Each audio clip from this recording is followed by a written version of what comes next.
are Heather and Paul Christie. And for over 12 years, we've worked with executives and entrepreneurs to accelerate change in every aspect of their business. Because we are in the fastest paced business environment that anyone has ever seen before. So join us for the Evolve to Win show.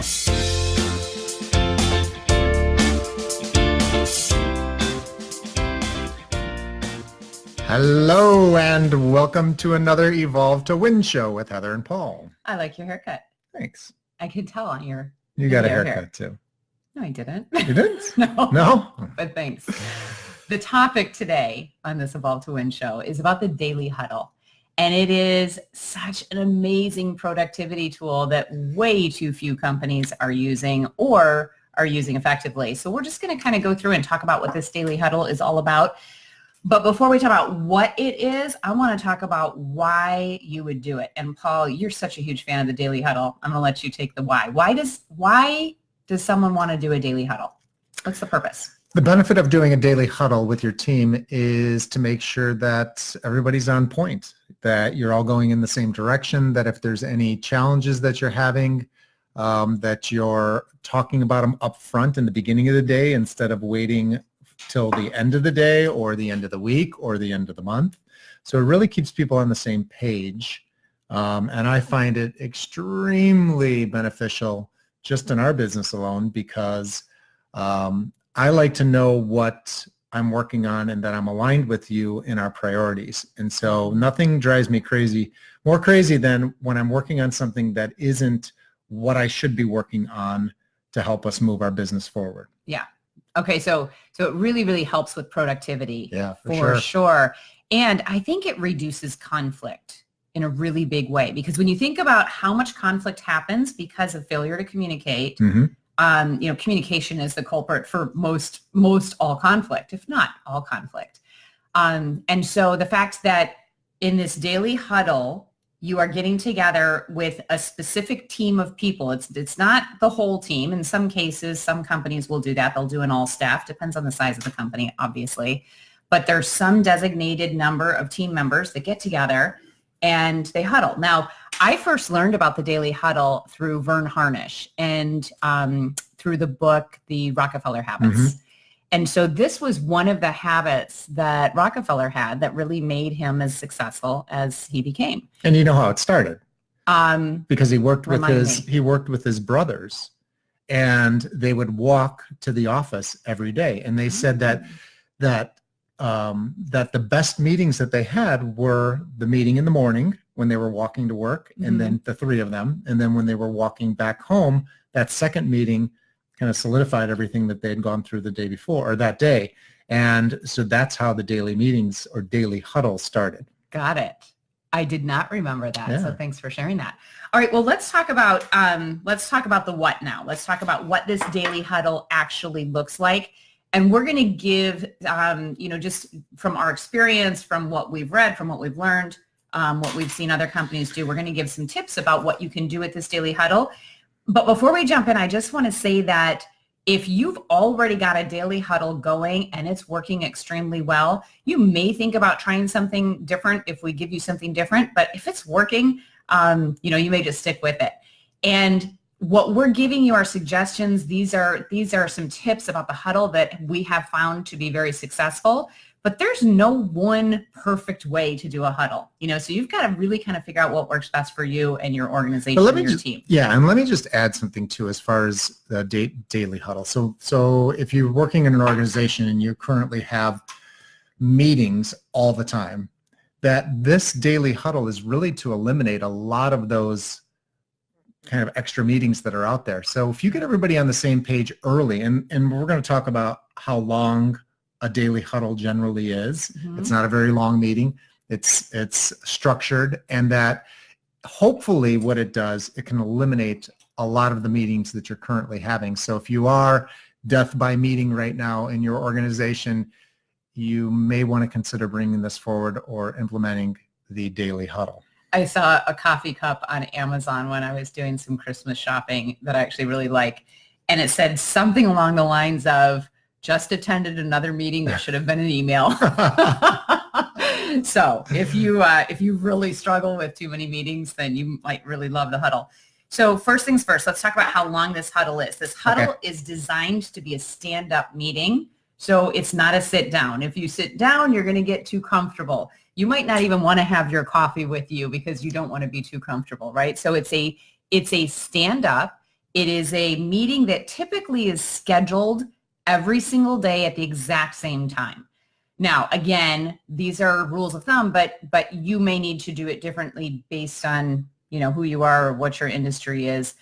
If you can do an every single morning, first thing in the morning at a certain time before the doors open or before the phones start ringing, before people get on email, that's ideal. But the most important thing once you schedule the time of that meeting is that you've got commitment from all the different people who need to participate in that meeting, that they're going to go there and that they're going to be there on time. Right. So being there on time is critically important.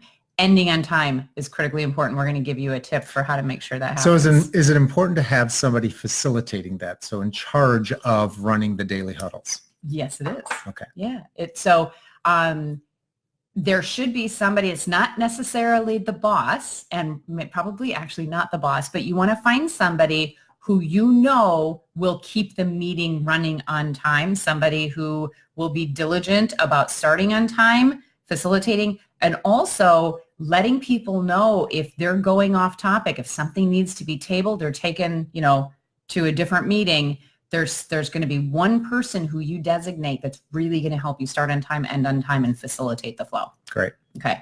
All right. So another thing that you need to really look at is who needs to attend this meeting. And you don't want to have more than 2 daily huddles for any one given person. But those who are in leadership will most likely have 2, because they're going to have one with the leadership team, however that's defined in your organization.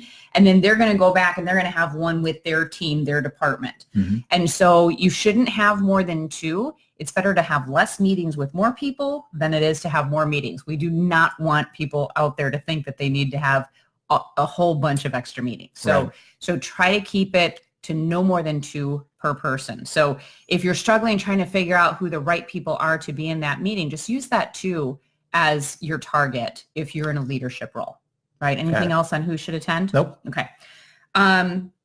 So how often should you run the meeting? Running the meeting should be daily, right? So it should be in every single day that business is open.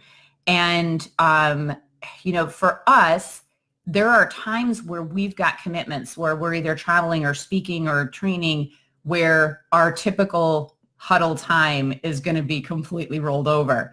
So it's really important that if you've got that sort of schedule where it's different every day, mm-hmm. that you want to make sure that you come to an agreement every day what the timing is for that huddle the next day. Just always looking at the calendar and making sure that the timing is secure. Yeah, and these don't have to always be in person. I mean, obviously, if there's people that are in the car or they're traveling somewhere, or they can be on Zoom or Skype or whatever type of face-to-face meeting that you use, technology that you use, you can use that as well. Mm-hmm. Ideally, it's best to be in person because there is that just mm-hmm. human interaction. But yeah, I mean, listen, the daily huddles are so critical to just keeping people communicating with each other. And I think as we go through some of the agenda that we'll be covering, that you'll see that it covers a lot of the things that, like we were talking about before, just eliminating more meetings. So meetings that you won't have to have because you're covering this, and because you're doing it so frequently that it takes care of all of these meetings that you may be having weekly or monthly. Yeah, it's really that meeting to get aligned, right? Mm-hmm. It's getting on the same page. It's knowing what the left hand is doing, what the right hand is doing. And so it's beyond valuable, because half the time, if you and I weren't meeting, even though we work in this, we don't have the same office. We actually have an upstairs and a downstairs even, because we need that distance, right? Yeah, but right. You'd think that I would know what you're doing and where you are all the time, and I don't unless we have those huddles. So that's why it's critical. Now let's talk about... That's just 2 people. Imagine if you have a team of 5, 10, 15, mm-hmm. and... Especially when you've got different projects I'm going doing, on. Right. You're relying upon my piece before you can do your piece, and there's the whole project management thing. And yeah, and look, there are so many other tools that help, the different softwares that you're using, but there's nothing that takes the place of this communication. And as you mentioned, doesn't have to be face-to-face. What's crazy is Paul and I will have more huddles using Zoom. Now, we're always face-to-face by video, but we like to have them each being in our own offices so that we can pull up whatever needs to be pulled up or looked at, and it's just really efficient for us. So we've sort of trained each other to do these meetings by Zoom, which is great because then when one of us are traveling, we don't skip a beat. We still just have the meeting just as we always would. Yeah, so however it works for you, the best, depending on your situation, just find the way. Yeah. All right, let's talk about what you go over in these meetings. And there's typically 3 things that are covered in these meetings. And different clients of ours, have played with this agenda, but we'll give you our top 3 that we do.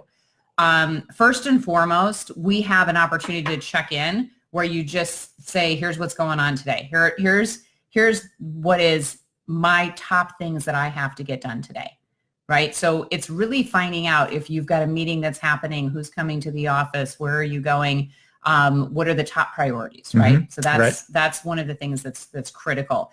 And if you're trying to accomplish all of this in 15 minutes time, which is really the target, right? It's a 15-minute meeting or less if you can make it work. That what's going on for the day has got to be done in a very short period of time. So it does require just a little bit of prep work. So think about this. If every single person going into the meeting actually checked their schedule for the day and came prepared with their top 2 or 3 priorities of what was going on in the day, that's something that a lot of people aren't currently doing. And I don't know how you would get through a day without really identifying those priorities. If you're not identifying those priorities every day, you tend to be more reactionary and just being pulled into whatever's happening and whatever your environment tells you or dictates that you need to do. Okay, so that's one thing, is what's going on for the day. And the next thing is really looking at what are the daily measurements that we're looking at. What are our daily KPIs? KPI, by the way, stands for Key Performance Indicator. These are the activities that we're measuring that are producing the results that we're after. Mm-hmm. Okay, so we've talked about this before on this show. You've got lead measures and lag measures. Lag measures are results. So something like revenue that you're tracking or sales that you're tracking. It's always a result, right, is a lag measure, but there's this activity, the key activities that actually get you to that result. That's the lead measure or the key performance indicator. So whatever it is that you're tracking and reporting on a daily basis, each person should have some metric that they're reporting on. And whether you're showing that in a visual, whether you're reporting it verbally, again, different companies do it different ways. If you're scratching your head right now saying we don't have daily metrics or KPIs and don't know what that means, that's a real opportunity. So really figuring out what is the activity that's driving the results that are the most important. Yeah, I was working with a client this morning and we were talking about setting goals for 2019. The goal was for her was to get a certain amount of new clients in a particular program that she's running. But what she found, so that's the lag. So she came up with 40 new clients over 2019. But the lead measure for that is when she actually gets on the phone with a qualified person. So it's not every single lead that comes in, it's qualified leads. And then when she gets those qualified leads on the phone, then she measures her conversion rate. But that's the lead measure, is how many qualified people she gets on the phone. And hopefully then if she converts the right amount that she thinks she does, she'll be able to convert that 40 new people into clients of theirs. And so that's a lead. That's an example of a lead and a lag measure. The lead being the phone calls and lag being the total amount of new clients. And the one thing we know about lead and lag measures is that you can control your lead measures. Yes. You can control how many of those phone calls you have. And if you're not getting the right results, you can increase your lead measures. That's why we're so focused on reporting the KPIs or the lead measures as that daily metric. So you're looking for the trends that are happening based on the metrics you're reporting. You're looking for what's working, what's not working. And as you report those daily, by the way, think about this. If everybody on your team had some input into those lead measures or those KPIs, we also know that whatever it is you're asking people to report on, That's what they on focus a daily basis too. Yeah, on a daily basis. So it's all good. And there's so it's not at the end of the month. Group accountability. Yeah, but right? I mean, on a daily basis, giving what is happening, what happened yesterday with your lead measures, and being able to track that. If you have several days in a row that nothing's happening or you're blowing it out of the water, you're at least being able to keep track of that. It's top of mind. It's helping everybody else understand. And the next step of this is asking for help, is really, what are your challenges? Yeah, where are you stuck? Yeah, where are you stuck? And where is it that somebody could potentially help you? And if you didn't have these daily meetings and you weren't very verbal about it and asking for help, which a lot of people generally don't like to do, this would be a problem. So but in daily huddles, it actually gives you the forum to be able to do that. And you think about how many people are stuck because they're waiting on somebody else for something else. So they've gone as far as they can go, and then they're done because I'm waiting for Paul to get back to me on whatever. Right. So this and happens, I got 20 other things going on. Yeah. And Paul doesn't even know that I'm waiting on him necessarily, right? Maybe he's forgotten. So this stuck part of the conversation is critical, where every single person talks about what they have going on, where they're stuck, right? That's all this piece is for. So if you think about this 15-minute time frame, we've given you 3 different areas that we like to focus on. One is, what are the key priorities for the day? And these are, again, just the big picture. It is not pulling out your to-do list with 8,000 things. It's the top few things. Here's what's key for me today. It's the daily metrics. What are we reporting on that we're measuring that's really moving the needle? And then the third part, where am I stuck? And look, if you're not stuck, that's fabulous. But if you've got a timeline and you've got a deadline and you've got a project, and that project's not moving anywhere because you're waiting on someone else, this is the time to say that out loud. I can't tell you how many times we hear from clients that there's this major upset because deadlines are missed, and the deadlines are missed because one person is waiting on the other person. So the stuck is a great one. Now, really, really important, when you talk about where you're stuck, you're not going to fix it in that room. That's not what this meeting is for. So the worst thing that can happen is you say, well, I'm stuck because I'm waiting for Paul to finish this piece of the project. And then he starts to dialogue with me about it. And now we're taking everyone else's time. That's not what it's for. If Paul needs to talk to me about that, now he knows where I'm stuck. And he says, I'll talk to you about that outside of the meeting, or let's have a call today at X time. So I think a really good rule of thumb is to just share the stuck, but don't try to fix it unless it can be handled in a statement, and just, move on, because you've only got 5 minutes for each of these 3 pieces of the conversation. Right. Right. So where are you stuck right now? Are you stuck on anything? I don't know. We haven't had our daily meeting yet. We haven't had our huddle yet. So we're going to have it after this. But the main thing is with daily huddles is being persistent, consistent with the process, and having somebody that facilitates it. So if you're going to take this on, make sure that you put somebody in place that follows the rules, that can, someone who's structured that's already. Structured, but also can have some influence to make sure when that people that they're showing up for this. So you may want to institute some type of, maybe a little fine for somebody if One of our clients just did that. If they don't show up, then they got to hit the kitty, with whatever amount, whatever you come up with. But it's important to have somebody that can drive the meetings to make sure you stay on schedule and to make them as productive as possible. But I think by implementing this, you'll find that your communication will open up to a place that you've never seen before. And I'm interested to find out if any of you who are listening right now have ever used a daily huddle. What are the advantages of it and what you found? Just, you can put that in the comments. Share your feedback with us. If please you've do. Got something else that you review on your daily huddles that we didn't mention, because again, different companies do them differently, please share that with us as well. So, one of the things that we've added to our huddle outside of these top 3, Paul and I always take a moment and we go through our calendar for the week and our calendar for the month, depending on when the huddle's happening. So we have a rhythm that we use where we're always looking forward, because it helps us to build our priorities for the day. So let us know if you're using them, what's working. The one thing that I can say across the board is every company that we have come across that is actually using the daily huddle finds it absolutely incredibly valuable. They'd never give it up. Anyone who's ever said that it's not valuable is because they don't have the rules of the game set up in a way where it's tight enough. It turns into, instead of a 15-minute stand-up, like an hour and a half long dialogue. Don't let your huddle bleed into another meeting. Yeah, and one last thing on that is whoever's facilitating that, you just set the timer on your phone, so when that alarm goes off, you break. That's it, no matter what. So thank you for listening or watching another Evolve to Win show. We hope you have a great day. Yeah, and please share your comments on the Daily Huddle with us. Let us know what works, what doesn't work. And if you haven't connected with us yet, please go to heatherchristie.com and sign up for our leadership list.